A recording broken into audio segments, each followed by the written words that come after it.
মারাত্মক একটি বাইক দুর্ঘটনা। আসলে ঘটনাটি ঘটে আপনার ওই যে ব্রাহ্মণবাড়িয়া বাদুগরের ফাটাপুকুর পাড়ে।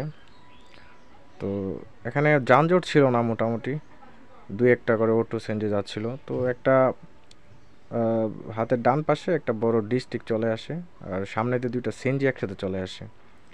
তো এখানে এই যে এই দেখেন, ওই দুইটা গাড়ির চিপার মধ্যে পইরা বাইকটা পইরা যায়। ওই যে তিনজন ছিল, সাথের একজন জায়গায় ডেড স্পট, মানে ওর মাথা একদম নয় পিসা গেছে, গাড়ির চাক্কার নিচে পইরা গেছে। আর দুইজনের অবস্থা আশঙ্কাজনক, ওদেরকে হাসপাতালে পাঠানো হয়েছিল কিছুক্ষণ পরেই। আর একজন জায়গাতে স্পট ডেড।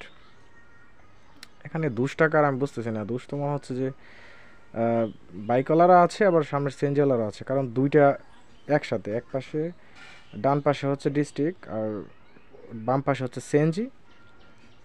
আর সামনে হয়তো একটা অটো চলে আসছিল বাইকের সামনে, তো ও কাটতে গিয়ে গাড়ির নিচে